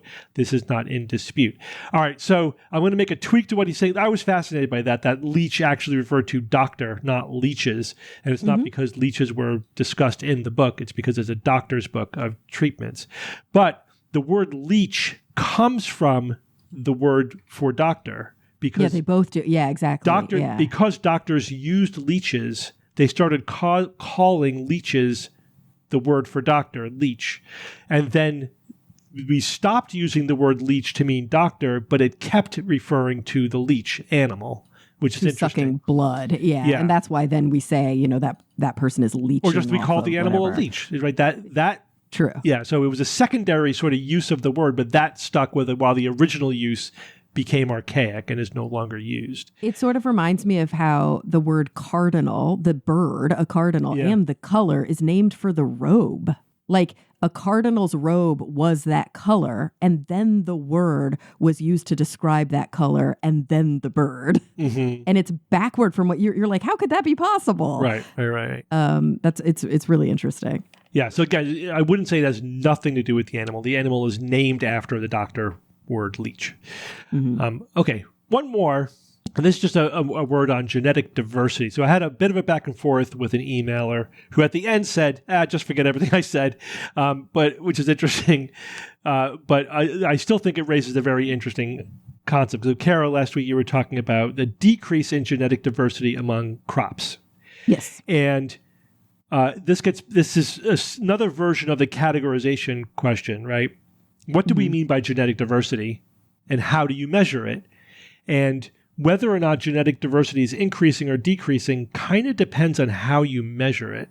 As in, like like how many variants exist that are distinct versus how much diversity is within that one Exactly. organism. So I think, I mean, there's lots of differences technically, but that's the one I wanted to focus on is that and this is why I asked the question, but aren't there like a lot of more new varieties?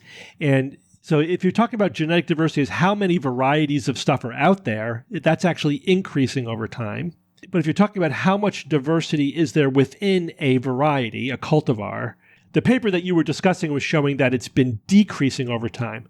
Although he says even that you can argue with depending on how you measure the genetic diversity. But that's a technical thing. He eventually said, just forget about it. I'm just giving you my own personal bias, not what's in the literature. Because this is his area of research. So, but anyway, I think that distinction, I think, clarifies for me the problem I was having with that, which is, yes, we are making more hybrids, we are making more varieties, we are making more kinds of plants, but within each variety, there could, because we are selecting for just the optimal plants, right? We're only using the ones that are the most economically advantageous. That actually represents a decrease in genetic diversity within that cultivar. But also, the other question I had was, even though there are more varieties, if you ask the question, well, how much of our crops are represented by how many plants? That also is that genetic diversity is also decreasing over time, right? I think 20 plants are responsible for like 95% of the crops that we grow. Even though there are thousands of plants, most of the plants we're planting are these 20 commercially most advantageous ones. And that was the lens through which I think the article was written. Is that if we're actually just looking at like biomass on the planet, or what really the article was about what we're eating. Yeah. You know, and the nutritional kind of effects. But also they did mention ability to withstand climate change or drought or other things. And when like 80% of the crops that we're eating are just like this handful of variants, one bad yield can affect the global economy. Yeah, so that's about fragility versus resilience, right? So in order to have a more resilient agricultural system, we may not do what is economically optimal. We may have to spread out our risk a little bit by planting plants that are maybe not the most profitable, but they increase our genetic diversity, so we don't have such a fragile system. Right. All right. Let's move on to science or fiction. It's time for science or fiction.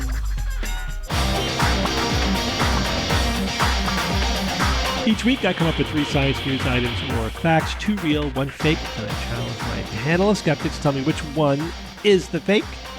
You have 3 interesting news items this week. These are all good news, kind of technological advances kind of things. Okay. That's the sort of the loose theme here. But they're all news items. You ready? Mm-hmm. Yes. All right. Item number 1. Researchers have tested an intracardiac pacemaker powered by a triboelectric nanogenerator, a fully self-powered pacemaker that can potentially last the lifetime of a patient.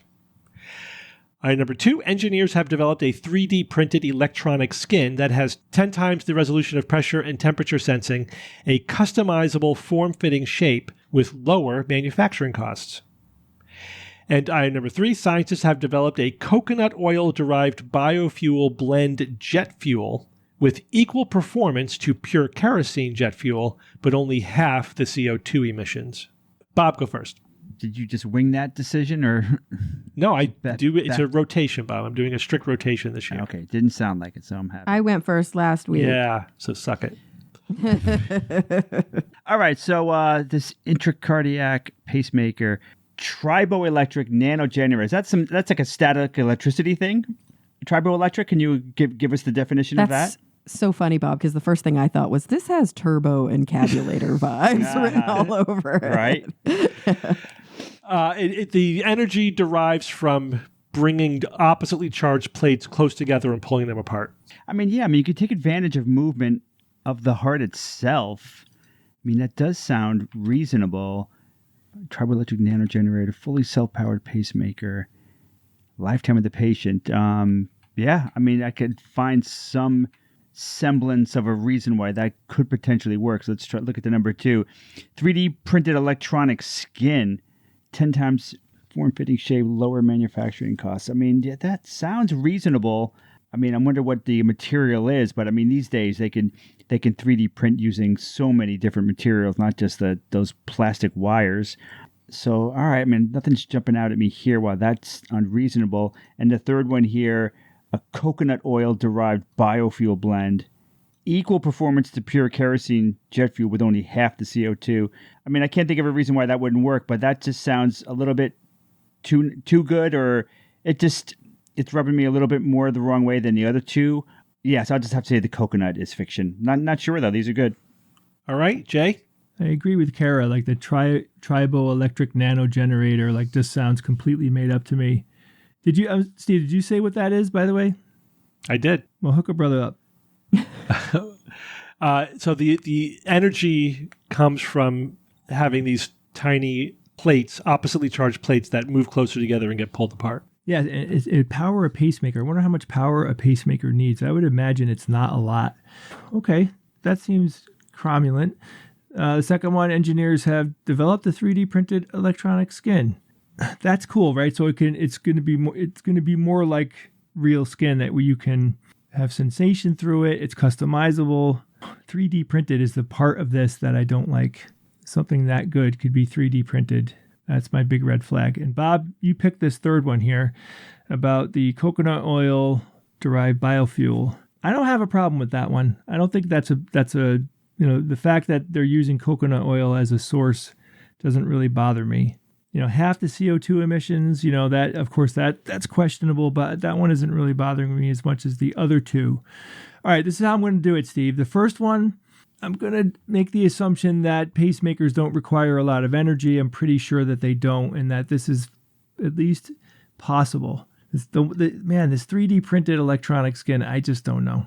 I don't know about that one. It's bothering me a lot more than the coconut oil. So I'm going to say that the 3D printed electronic skin is the fiction. Okay, and Kara. I agree with the guys on the triboelectric nano generator, although yes, it sounds like gobbledygook once you explained what it is, potentially lasting the lifetime. I mean, that's obviously this has been a goal. We don't want to have to go back in and surgically change batteries. So yeah, this would just reduce a lot of risks. And it just says they've tested one. So sure, it may not be fully available yet, but I could see this being an advance. So it's really between the two that the guys don't agree on. So the coconut oil biofuel blended with jet fuel. Okay. Would it smell weird when you burned it?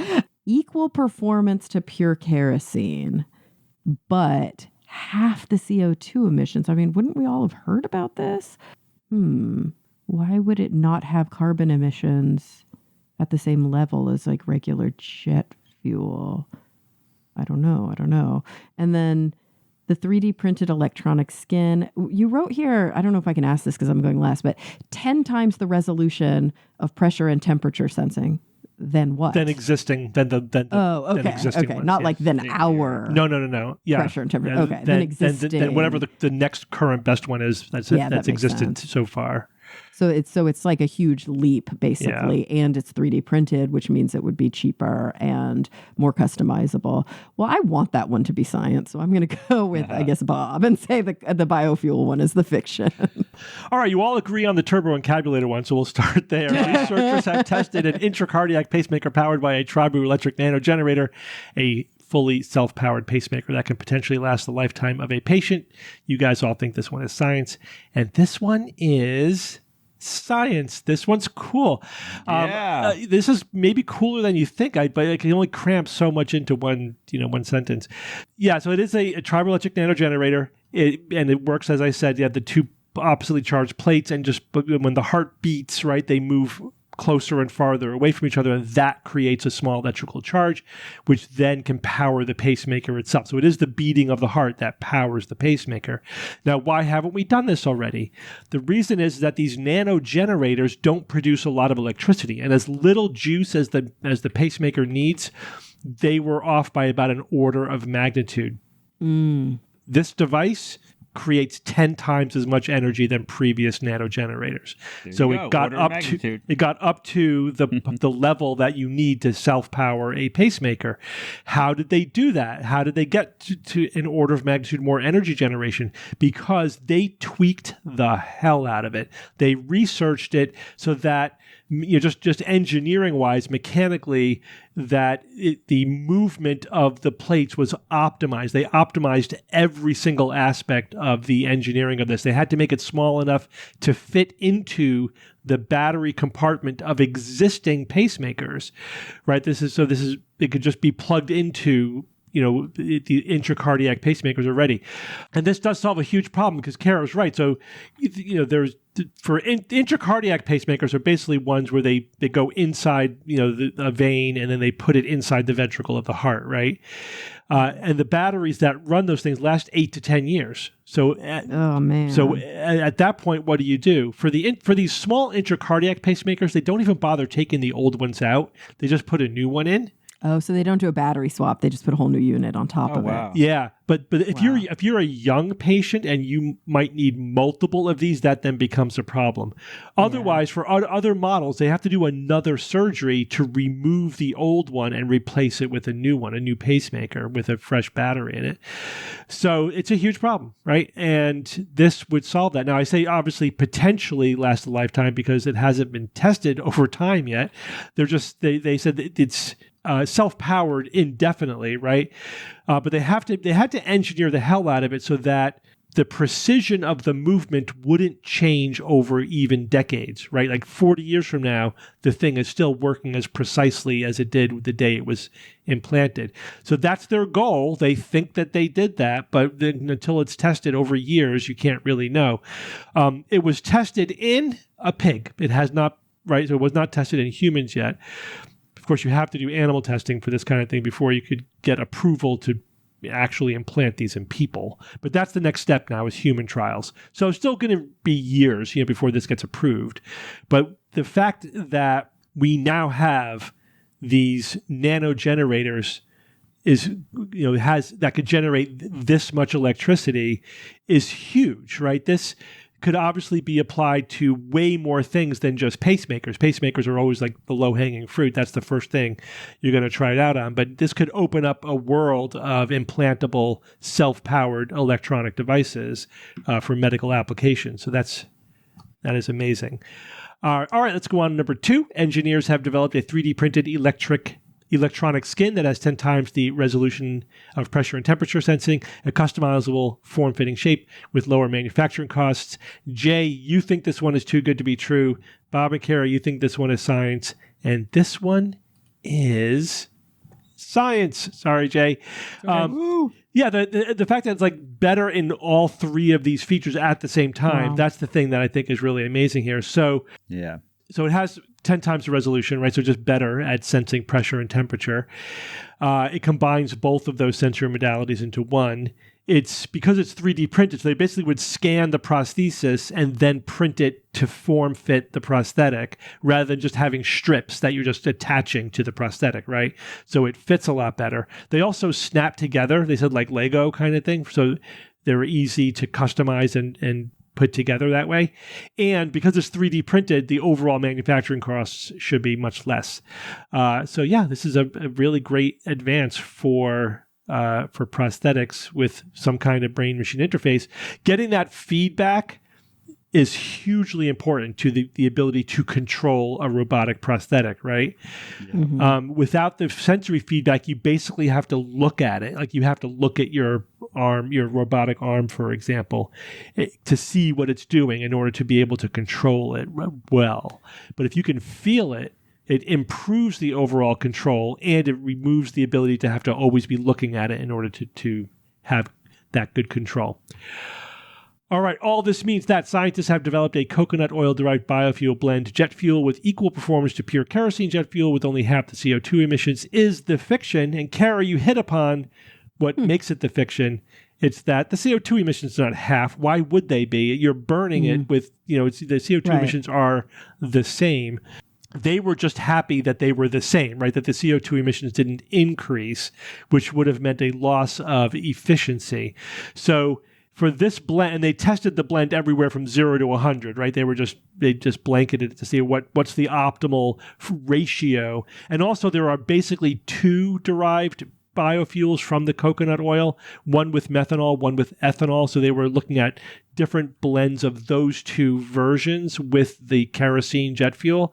And they found an optimal ratio where like the nitrous oxide and the CO2 emissions were not significantly changed, which is good. Again, there's no real expectation that they would decrease. You just want them to not increase. They said the thermal efficiency was the same, which is great, but the specific fuel consumption was increased. So it would burn more fuel basically to get the same effect, but the thermal efficiency and the emissions were the same. So the idea here obviously is to make a biofuel, jet fuel. Jet engines are going to be one of those things that are going to be really, really hard to electrify, right? We're going to be burning jet fuel for a long time. So the only pathway to limiting the net CO2 emissions is going to be using biofuel jet fuel, because at least then it's circular, right? You're taking the CO2 out of the atmosphere to make the biofuel, and then you're returning it to the atmosphere, but you're not releasing previously sequestered carbon, right? That's the idea of biofuels. So yeah, coming up with a really good biofuel blend for jet fuel would be awesome. Even if it's like 30%, which I think was the optimal one. If you're cutting your jet fuel use by a third, that's something. That's big, that's pretty significant. This is also part of the impetus for this is not just CO2 reduction, but also jet fuel is expensive. And when there are disruptions to the pipeline, like the Strait of Hormuz, like what's happening now, really, if we were worried about this for our trip, right? Like suddenly air travel prices spiked because the cost of jet fuel spiked. And so anything that could reduce dependency on this pipeline of jet oil and its byproducts, its refined products, also could have a huge economic benefit as well. So there's a lot of incentive to develop biofuel jet fuels, both economically and environmentally. So this may end up having some utility as far as that's concerned, but again, it has the same amount of CO2 emissions. It's just that whatever those emissions are that come from biofuel were not sequestered CO2. They were CO2 that was tied up in the growing of the whatever you're using as your feedstock for the biofuel to begin with. They also mentioned in the article about this that a third of coconuts that are grown for the coconut market never make it to the store because they're just not good. Third. Oh, wow. Yeah, so there's not good. Yeah, they don't meet. Use for that. They're just not good. They're not good enough to sell, right? Okay. And for whatever reason. So this could basically be a stream for those third of the coconuts that don't make it to the supermarket, basically. You could use it for biofuel. It's like, what do you do with all the ugly vegetables, right? Because you can't really sell them in a grocery store, but you've got to find some use for them so you're not just throwing away the ugly fruit and ugly vegetables, right? Because that's what they do, basically.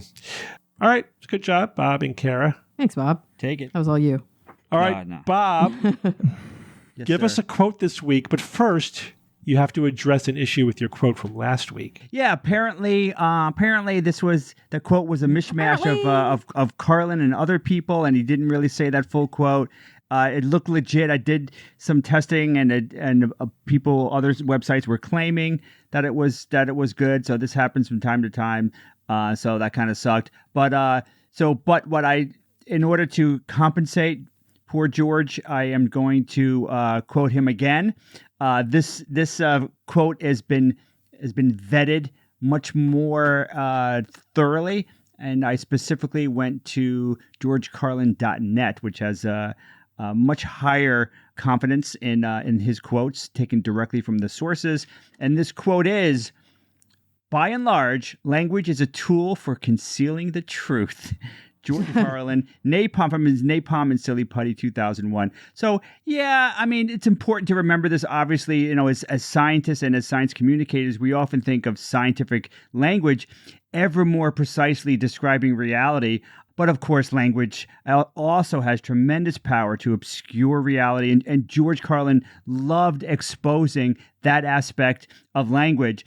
Yeah, I always said that's one of my sort of red flags, like when I'm reading, whether it's a paper or an article or listening to somebody talk, is are they using language to make things more clear or less clear, right? And oftentimes the snake oil salesman, the con artists are using overly complicated language to make things less clear, to actually muddy the waters, to confuse people. They're using words that are unnecessarily complicated, as opposed to scientists. Yep. Yes, as opposed to scientists who are using things to be more precise and more clear.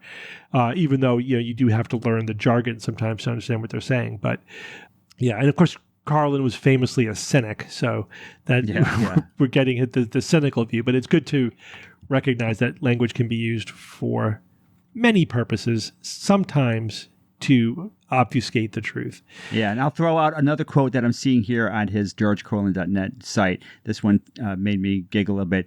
He said, "I never worry that all hell will break loose. My concern is that only part of hell will break loose and be much harder to detect." So that's page 189 of his Napalm and Silly Putty. So, all right, thanks, Bob. All righty.